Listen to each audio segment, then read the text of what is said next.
This is Agriculture Today, and I'm Shelby Varner with the K-State Radio Network.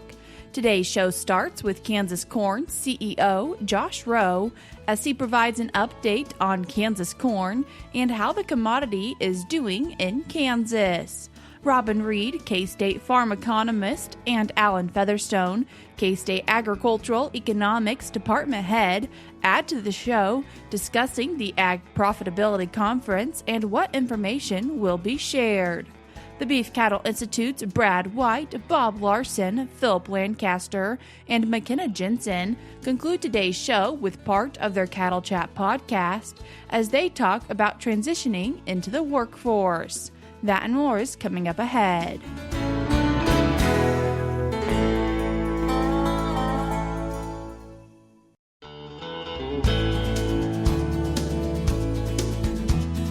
You're tuned in to Agriculture Today, and we start our Wednesday show talking with the CEO from Kansas Corn, Josh Rowe. Josh, thanks for joining us today. Hey, Shelby. Thanks for having me on. Josh, how are things going at Kansas Corn?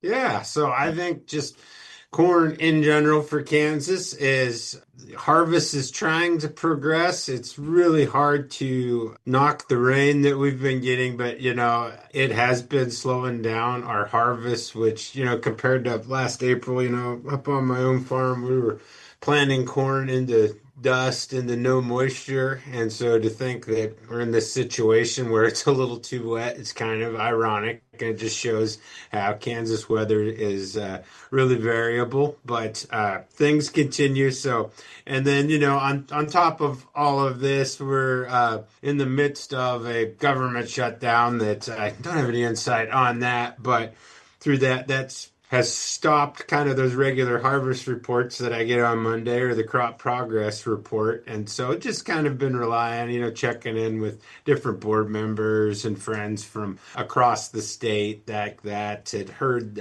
from our board member down in Southwest Kansas, talked to her late last week. And harvest was a little more than half complete for them, which actually seems to be on track for that part of the state. I know our West Central and Northwest commissioners are, harvesting away. Southeast Kansas has largely been done for a while. On my own farm, we got some wet corn out early and switched over to soybeans, got through those, and are just kind of in between showers and that, looking at the regular moisture corn as well as getting into some irrigated corn. And would say pretty good news overall. There's always going to be some pockets, some challenges in part of the state. They had a few disease pressures, southern rust and that. But in general, the mood has been really good on that. I know I had several dryland fields on my own farm set all-time records. So that certainly kind of helps keep the attitudes going if you kind of have this longer drawn out harvest. At least there's some crops in the field to harvest. So overall, seeing good quality and yields from what you're hearing from the Kansas Corn members and your colleagues? Yeah, I really, really am. So I expect, USDA's got us predicted for a record corn crop, and I don't know how much of a record it will be, but I do just enough anecdotal evidence from around the state through there. I think the bushels will be there, but not discounting. There still is a few areas of the state that had some production issues this year. Do you see more of your growers trying to store their grain, or are they going ahead and taking it to the elevators? Those that have the capacity to store, I think kind of all the signs as I'm seeing it now is if you've got that capacity to store, it's a good time too, because there's some pieces, because, we're getting mixed signals out of, as harvest is going through the Corn Belt, that maybe the overall U.S. corn crop isn't as large as we thought it was. And so that in itself could lead to some higher prices if, the government ever opens up and we have some good data on that. That could help out there. And then, like I said, I think a couple of more additional trade wins would also have some positive impacts for the market. Things we're doing in the biofuel space like E15, getting some certainty around that, I think there's a lot of upside potential if any of that would come to fruition. So would, in general, mean farmers storing grain if they have that ability. What have been some newer technologies or practices that you've seen your farmers trying to incorporate into their operation?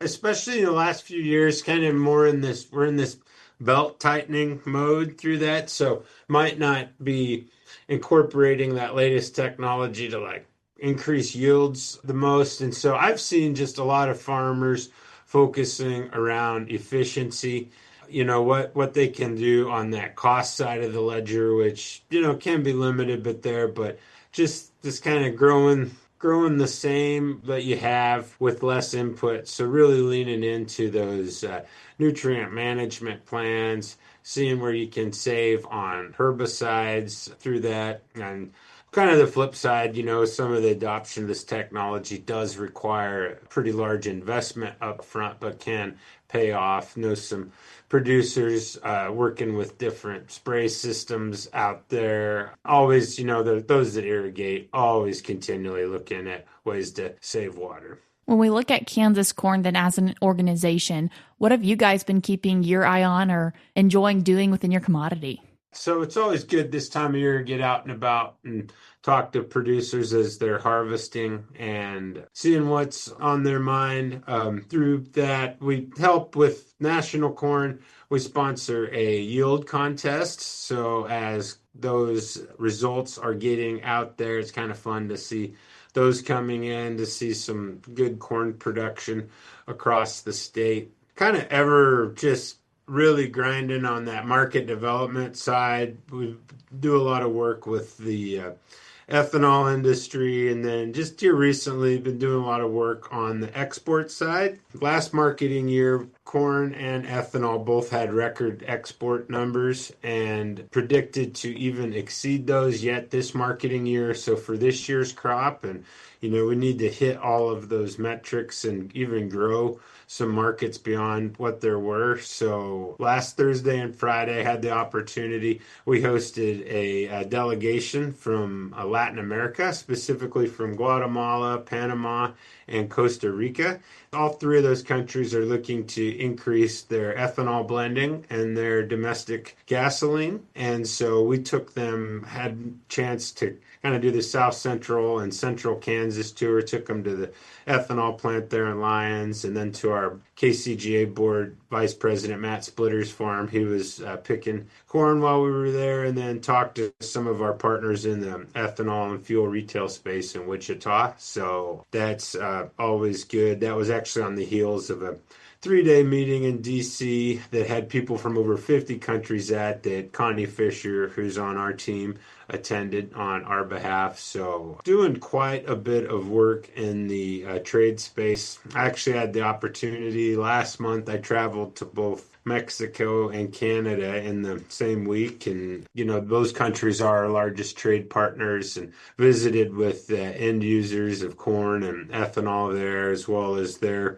government officials, and just kind of thanked them for their business and talked about ways that we can continue to serve them. So that's always a good piece. And then on the policy front, just kind of being ever mindful, making sure our policymakers know kind of the dire strait those kind of the row crop industry in general is, and ways that we could help, with that main message being, we need markets opened up, more trade deals, more friendly biofuel policies is kind of the main message, with examples we've been communicating there. So yeah, there's just been a lot going on this fall. Just when producers are in their combines harvesting, it kind of cuts down our in-state or a lot of our public meetings, but we kind of really kick it into high gear with a lot of external meetings, the Kansas Corn team, when this is happening.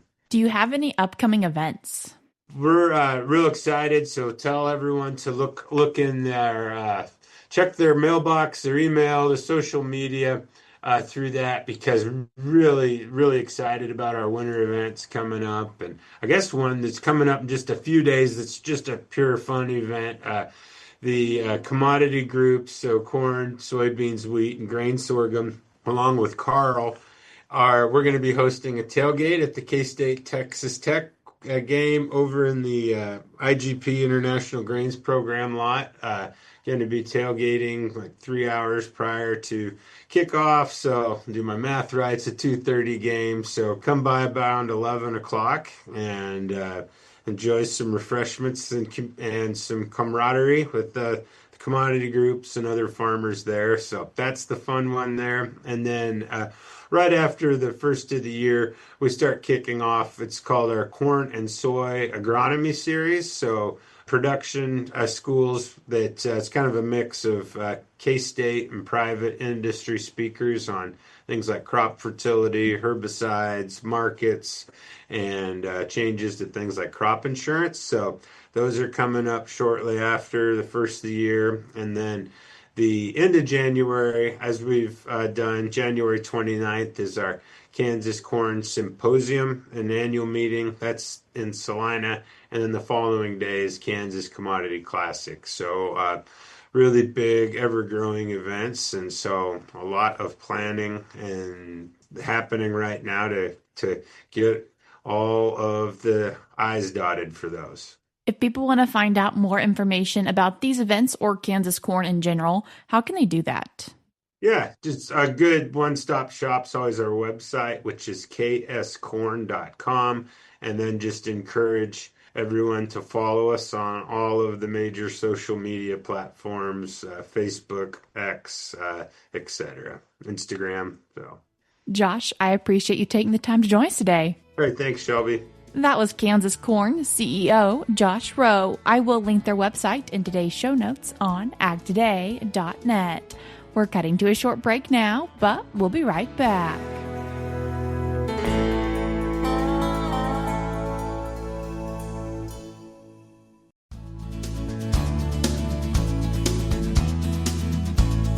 You're tuned in to Agriculture Today, and we continue our show discussing the K-State Ag Profitability Conference's Making Sense of a Shifting Ag Economy. And then to talk about it, we're joined by K-State Extension Farm Economist Reid and K-State's Agricultural Economics Department Head and Professor Allen Featherstone. Robin, Allen, thank you both so much for taking the time to join us today. Thanks for having us. Yep, thank you, Shelby. Discussing this K-State Ag Profitability Conference, Allen, what is it? The goal of this is to help crop producers deal with the struggling economy, to give a little bit of an indication of where we've been in 2021, just a few short years ago. 4.4% of Kansas farmers had a negative net farm income. We look at 2024 and that increased to 28.5%. And so we have a number of individuals that are struggling with regards to the agricultural economy. The situation in 2024 was actually a little bit better than it would have been, simply because we had a $10 billion payment from the federal government to help the farm economy. There is talk about having a $15 billion payment this fall. And if that occurs, certainly I think it's important for farmers to think through how they would invest that money on their farm to maybe prepare for a difficult 2026 and a difficult 2027. Hopefully income will bounce up and they won't have a difficult 26, 27. But I think it's always good to prepare to deal with the situation that we have in the crop economy moving forward. Is this conference then to look at where we've been in the ag economy to where we might be going, or how to help manage what might happen in the future? The goal is to help manage what might happen in the future. And so there's certain things that farmers can look at doing to better position themselves to deal with difficult situations. And so the goal of this conference will be to help producers think through what can we do in the future such that if we do have a couple more difficult years, how can we position ourselves to be in a good place when profitability on the crop sector improves? And what are a few of the different topics that will be taking place for this Ag Profitability Conference and the days at multiple different locations starting at 8:30?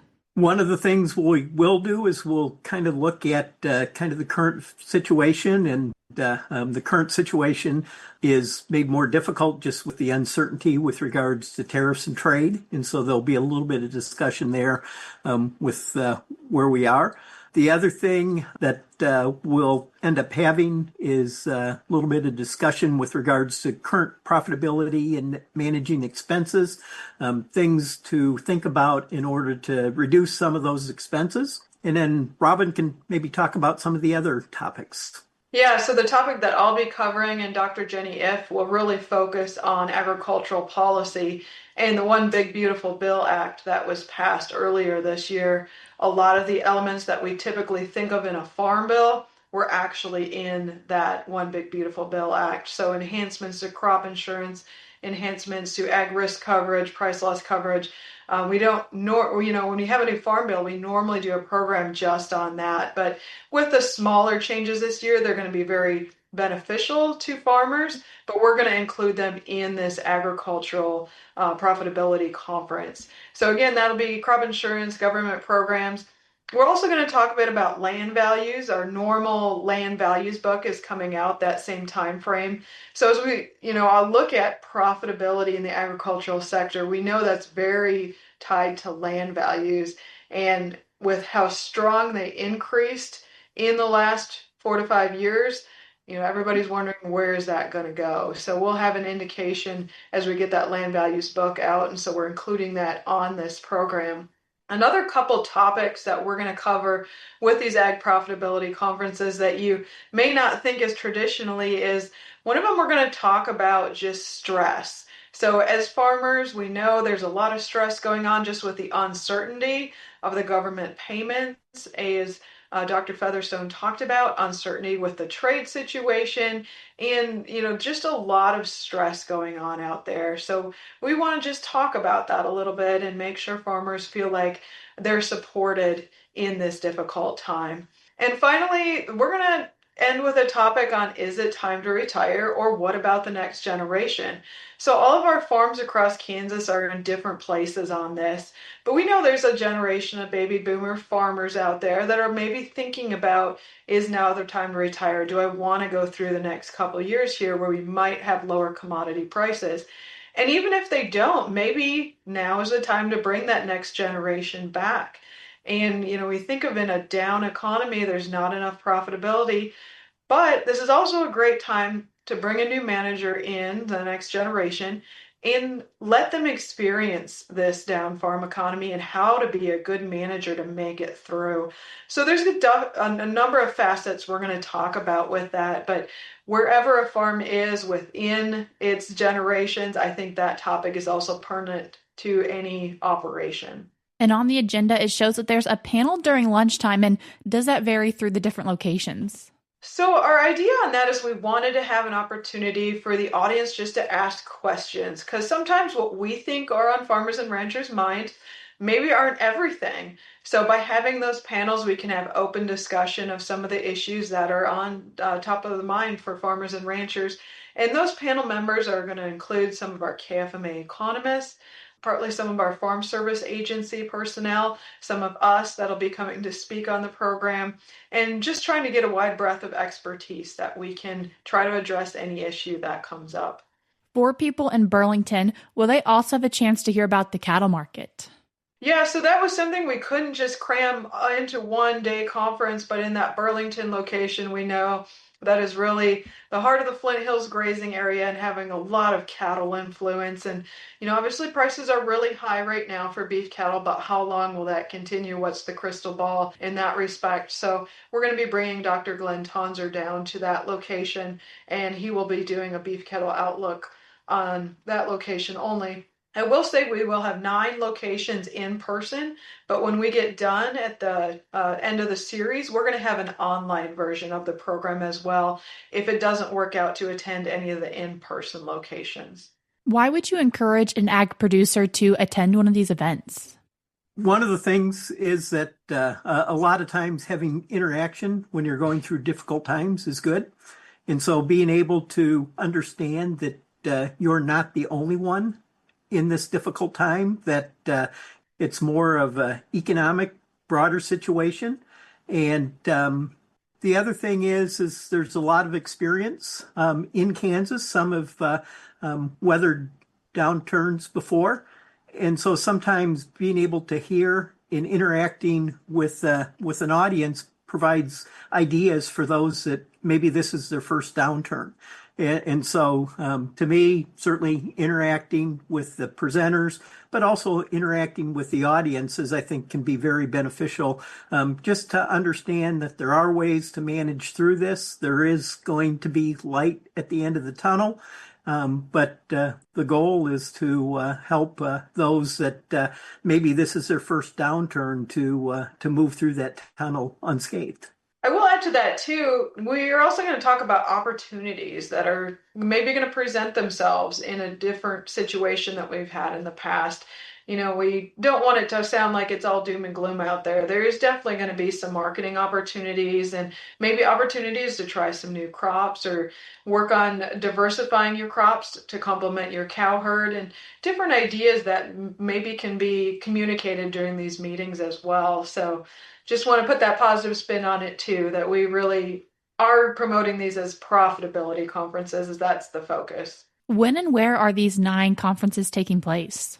We're going to start on December 9th here in Manhattan, Kansas with our first location. And then we have December 11th in Burlington, December 17th in Hiawatha, January 13th in Mankato, January 14th in Colby, January 15th in Hayes, and then February 3rd in Garden City, February 4th in Kingman, and February 5th in Erie. And we'll be hitting those 9 locations, and we really encourage people to come in person. But again, we will have an online version of this program when we get later into February. Is registration consistent through all of those locations, or does it vary? The registration amount does vary by location, depending on what meal they're serving and what local sponsors they have. So to really get the information for your local location, it's best to go on our website, agmanager.info/profitability, or look for the Ag Profitability Conferences. Or if you heard a location there that you know you want to go to, just call the local extension office and they can get you registered there as well. Robin, Allen, I appreciate you both taking the time to join us today. Thanks, Shelby. Shelby. That was K-State Extension Farm Economist Robin Reid and K-State's Agricultural Economics Department Head and Professor Allen Featherstone. If you'd like to check out more information about these K-State Ag Profitability Conferences, I will put a link in today's show notes on agtoday.net. We're cutting to a short break now, but we'll be right back.